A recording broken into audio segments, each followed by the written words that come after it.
नमस्कार। आज की इस वीडियो में बात करेंगे कि मनीष सिसोदिया से सीबीआई ऐसी क्या ही बात कर रही है, क्या ही पूछताछ कर रही है, जिसके बाद मनीष सिसोदिया के पसीने छूट रहे हैं। लगातार मनीष सिसोदिया घबराहट के मारे न तो सो पा रहे हैं न खा पा रहे हैं।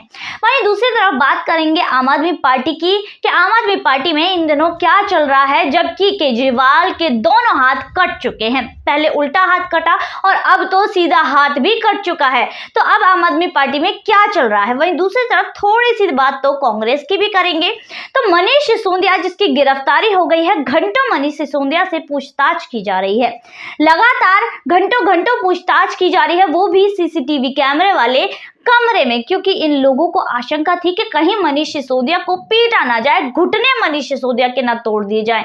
इसलिए इन्होंने आशंका जताई कि इन पर मनीष सिसोदिया पर थर्ड डिग्री भी इस्तेमाल हो सकती है। कोर्ट के सामने इन लोगों ने ये बात रखी, जिसके बाद कोर्ट ने कहा कि ठीक है, तुम्हारी ये बात मान ली जाती है और जो मनीष सिसोदिया से पूछताछ होगी वो कैमरे की निगरानी में होगी। भाई वाह। इसके अलावा अब कांग्रेस पार्टी की बात करें तो कांग्रेस पार्टी में राहुल जी ने अपना लुक बदल लिया। फिलहाल उन्होंने दाढ़ी ट्रिम करवा ली, बाल भी कटवा लिए, सूट बूट पहनकर बन गए जेंटलमैन। पर कांग्रेस पार्टी कभी बदलेगी या नहीं बदलेगी, इस बात की थोड़ी आशंका नहीं, बहुत आशंका रहती है, क्योंकि कांग्रेस पार्टी के लक्षण तो नहीं बदले हैं। एक तरफ तो कांग्रेस के वरिष्ठ नेता दिल्ली में जो शीला दीक्षित सरकार में मंत्री भी रह चुके हैं, वो नेता कांग्रेस पार्टी के वरिष्ठ नेता अजय माकन कह रहे हैं कि ये बिल्कुल ओपन एंड शट केस है। इसमें मनीष सिसोदिया को करप्शन के लिए गिरफ्तार किया गया है, दूध का दूध पानी का पानी हो गया। इसमें तो केजरीवाल को भी गिरफ्तार होना चाहिए, इतना अजय माकन ने कहा। पर दूसरी तरफ कांग्रेस के ही नेता अब मनीष सिसोदिया के समर्थन में आ रहे हैं। जयराम रमेश ने तो ये तक कह दिया कि सीबीआई और बीजेपी के द्वारा मनीष सिसोदिया को हैरेस किया जा रहा है। वहीं राजस्थान के मुख्यमंत्री ने तो ये तक कह डाला कि सीबीआई ने मनीष सिसोदिया को गिरफ्तार किया है, जिससे वो अपना डर और बीजेपी सरकार का डर, लोगों के मन में टेरर डर डालना चाहते हैं। ये हो गया है। वहीं दूसरी तरफ ये नेता यही नहीं थमते, एक और महानुभाव निकलकर सामने आते हैं। छत्तीसगढ़ के मुख्यमंत्री भूपेंद्र बघेल, उन्होंने तो ये तक कह दिया कि देखिए आम आदमी पार्टी कैसे बीजेपी आपको प्रोसिक्यूट कर रही है, तो आपको कांग्रेस से लड़ना नहीं चाहिए। तो यहाँ ये अपनी अठन्नी लेकर सामने आ गए हैं और अपना गठबंधन करने आ गए हैं। तो इन्हीं सारी चीजों से पता लगता है कि कांग्रेस पार्टी तो कभी नहीं सुधरने वाली।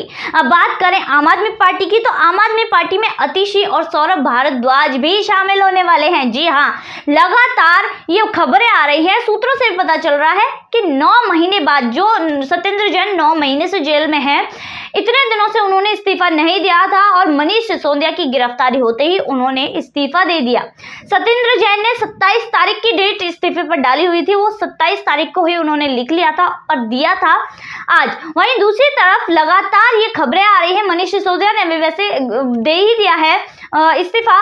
इसके बाद जो केजरीवाल है ना, उसको कोई और भी चाहिए था। भैया दोनों हाथ कट गए, सत्येंद्र जैन पहले कट गए, अब मनीष सिसोदिया भी चले गए, तो केजरीवाल बन गए ठाकुर। तो ठाकुर की पोजीशन में बिना हाथों के तो केजरीवाल रह नहीं सकते, तो वो 2 नए हाथ ले आए। ठाकुर बेचारा ये काम कर नहीं पाया, क्योंकि ठाकुर के पास केजरीवाल जैसा शार्प दिमाग था नहीं। तो वही ठाकुर के हाथ की तरफ केजरीवाल 2 लोगों को ले आए, जिसमें ये अतिशी और सौरभ भारद्वाज है। तो इन्हें अब यहाँ पर मिनिस्टर्स बनाया जाएगा, इन दोनों की जगह। वहीं मनीष सिसोदिया ने अपने इस इस्तीफे में पता है क्या लिखा था? I am not that target you, मतलब केजरीवाल की तरफ इशारा करते हुए कहा था कि मैं तो एक मोहरा हूं, बस निशाना तो तुम हो, तुम बचकर रहना। तो केजरीवाल को उन्होंने इशारा दे दिया है। वहीं दूसरी तरफ बात करते हैं कि सीबीआई मनीष सिसोदिया से क्या क्या पूछताछ कर रही है। पहले तो सीबीआई मनीष सिसोदिया से उन लोगों के बारे में पूछताछ कर रही है, उन लोगों ने जो बयान दिए हैं, जो बाकी लोगों से इस मामले में पूछताछ हुई है, उन लोगों के जो बयान दिए गए वो 164 सीआरपीसी के तहत दिए गए, जो कि मजिस्ट्रेट्स के सामने हुए, और मजिस्ट्रेट के सामने दिए हुए बयानों को सबूत के तौर पर पेश किया जाता है। उनकी ऑडियो रिकॉर्डिंग, वीडियो रिकॉर्डिंग की जाती है, तो ये सबूत ही माने जाते हैं। दूसरी तरफ मनीष सिसोदिया से सीबीआई लगातार इस बात की भी पूछताछ की गई है कि 14 मार्च से 17 मार्च के बीच 2021 में दक्षिण के कुछ लोग दक्षिण दिल्ली के एक होटल में रुके थे। तो वहां पर इस ड्राफ्ट को, जिस ड्राफ्ट के ऊपर लगातार पूछताछ हो रही है, इस ड्राफ्ट को दिखाया गया था और इसमें इसकी कॉपी भी निकलवाई गई थी। उतनी ही कॉपी, उतने ही पन्ने जितने के उस ड्राफ्ट में थे, उतने ही पन्ने वहीं की मशीन से, उस होटल की ही फोटोकॉपी मशीन से निकलवाए गए।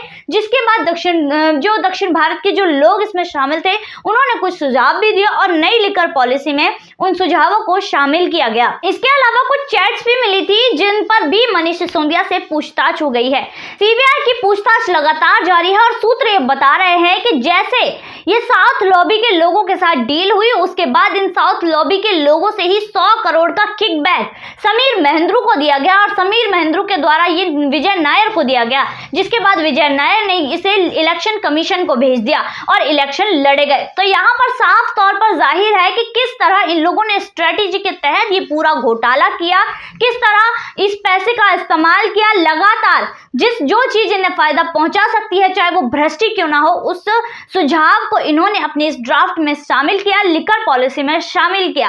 तो ये एक भ्रष्टाचार का केस है। तो जो भी भ्रष्टाचार इस तरह करेगा वो फंसेगा ही, चाहे वो कोई भी हो। अब केजरीवाल का भी नंबर जल्दी आ सकता है, केजरीवाल भी इसमें गिरफ्तार हो सकते हैं, क्योंकि मनीष सिसोदिया पर जैसे ही आरोप साबित हुआ, जैसे ही उनकी पूछताछ आगे बढ़ेगी, वैसे ही केजरीवाल का भी नंबर आ ही जाएगा गिरफ्तारी का। तो केजरीवाल की गिरफ्तारी का इंतजार करते हैं और बने रहते हैं इन्हीं अपडेट्स के साथ। तब तक के लिए देखते रहिए थिंक टैंक।